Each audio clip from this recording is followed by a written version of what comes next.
The diner on Maple Street. Dolores Washington had worked at Ruby's Diner for 23 years. At 58, her hands knew every plate, every coffee cup, every creak in the checkered floor. The morning shift was hers, always had been, and she took pride in remembering how folks liked their eggs and whether they took cream in their coffee. That Thursday morning started like any other. The October sun filtered through the wide windows, casting long shadows across the red vinyl booths. Dolores wiped down the counter, humming softly to herself, when she noticed him outside. An older man stood near the entrance, maybe in his mid-60s, wearing a faded military jacket that had seen better days. His silver beard was neatly trimmed despite his circumstances, and he carried an old leather suitcase that looked like it held stories of its own. His eyes were kind but weary, the eyes of someone who had traveled a hard road. Dolores recognized that look. Her own father had come home from Vietnam with those same eyes. The man didn't come inside. He just stood there, hands in his pockets, looking through the window at the warmth within. Dolores watched him for a moment, then made her decision. She poured a fresh cup of coffee, grabbed a blueberry muffin from under the glass dome, and headed for the door. "Morning, sir," she said gently.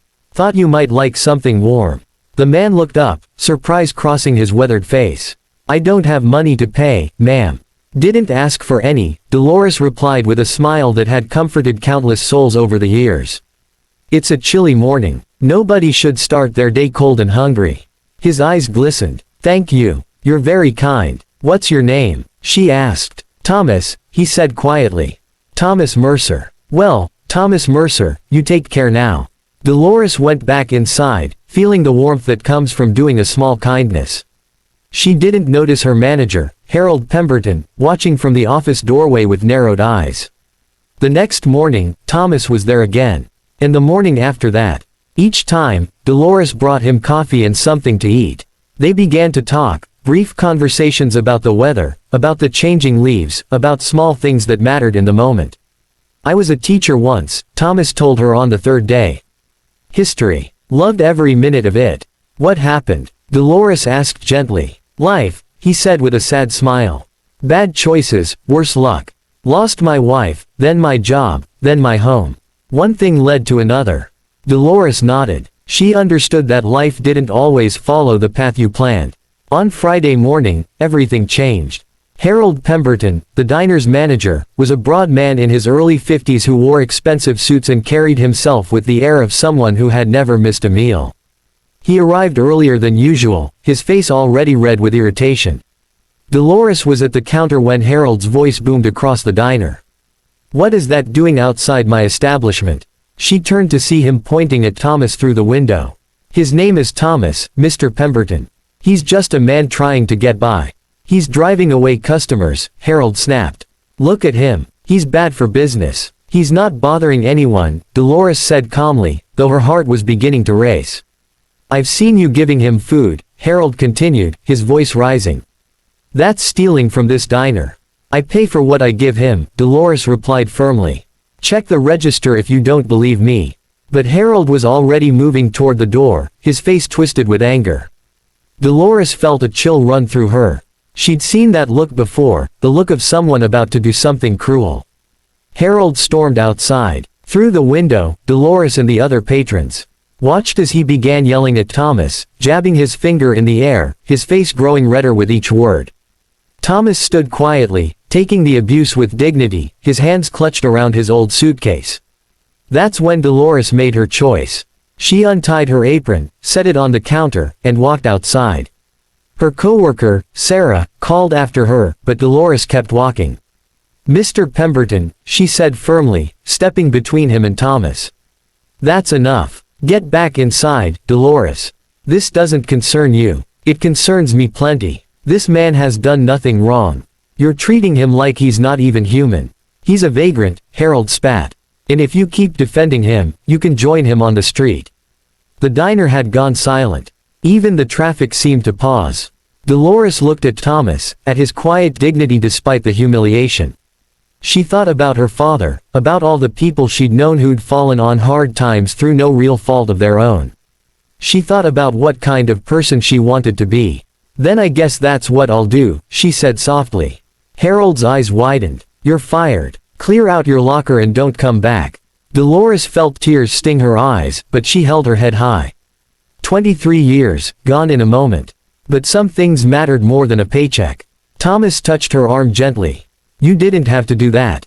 "Yes," she said, "I did." That evening, Dolores sat in her small apartment, the reality of what she'd done settling over her like a heavy blanket. The bills on her table seemed to multiply before her eyes.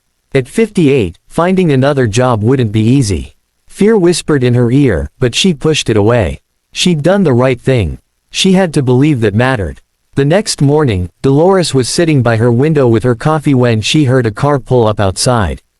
Not just any car. Through the curtain, she glimpsed a silver Rolls Royce, gleaming in the autumn sunlight. Her heart skipped. Had she done something wrong? Was Harold pressing charges somehow? The doorbell rang. Dolores smoothed her hair, took a breath, and opened the door. There stood Thomas Mercer. But not the Thomas she knew. This Thomas wore a tailored charcoal suit. His beard was freshly trimmed, his shoes polished to a mirror shine. But his eyes were the same, kind and knowing. "Thomas," she whispered. "May I come in, Dolores?" They sat at her small kitchen table, and Thomas began to speak. "Everything I told you was true," he said. "I was a teacher. I did lose everything. But what I didn't tell you was what came after. 5 years ago, I was where you saw me, truly homeless, truly lost. A woman showed me kindness when no one else would. She gave me a chance to work, to rebuild. That woman changed my life." He paused, his hands folded on the table. "I made something of myself again. Invested wisely, started a business, got blessed beyond measure. But I never forgot what it felt like to be invisible, to be treated as less than human. So sometimes, I go back. I stand outside places and wait to see who notices, who cares, who acts." Dolores felt her breath catch. "You didn't just notice me, Dolores. You saw me. You sacrificed for me. In 23 years at that diner, how many people do you think you've served?" "I don't know. Thousands. And how many do you think noticed when you remembered how they liked their coffee? When you asked about their families? When you made them feel like they mattered?" Dolores felt tears rolling down her cheeks. "I own 17 restaurants across 3 states, Thomas continued gently. Good restaurants, where people are treated with dignity, whether they're customers or staff. I've been looking for someone to manage my newest location, here in town. Someone who understands that food is more than sustenance, that service is more than a transaction. Someone with a good heart." He slid an envelope across the table. "This is an offer letter. The salary is 3 times what Harold paid you. Full benefits, retirement plan. But more than that, it's a place where kindness matters. Where we train people not just to serve food, but to serve humanity." Dolores couldn't speak. She opened the envelope with shaking hands. "Why?" she finally whispered. "Because 23 years of showing up, of caring, of seeing people, that means something. Because you chose integrity over security. Because the world needs more people like you in positions where they can make a difference." Thomas stood to leave, then paused. "My teacher's salary could have made me comfortable," he said. "But I wanted more. I made choices, some good, some terrible. Lost everything. Found myself on the street with nothing but an old suitcase and regrets. But I also found something else. I found out who I really was when everything else was stripped away. And I found out who in this world still had hearts worth knowing." He smiled. "You have a good heart, Dolores Washington. Don't ever let anyone make you doubt that." After he left, Dolores sat at her table for a long time, the offer letter in her hands. She thought about the long road that had led her to this moment. The early mornings, the aching feet, the countless cups of coffee poured. She thought about her father, and how he'd taught her that character is what you do when no one important is watching. She thought about how the smallest acts of kindness can echo further than we ever imagine. And she thought about second chances, about how life has a way of surprising us when we choose love over fear. 3 months later, Dolores stood in her new restaurant, watching her staff prepare for the dinner service. On the wall hung a simple sign: "Everyone who walks through our door matters." She'd heard that Ruby's diner had closed down. Harold had apparently cut too many corners, mistreated too many people. She felt no satisfaction in that, only sadness that he'd never learned what she'd always known, that how we treat each other is all that really matters in the end. Sometimes Thomas stopped by, usually quietly, watching from a booth in the corner. They'd talk about life, about second chances, about the unexpected ways grace finds us. And sometimes, when Dolores saw someone struggling, someone invisible to the rushing world, she remembered a man with kind eyes and an old suitcase, and she acted with the same compassion that had changed her life. Because kindness, she'd learned, is never wasted.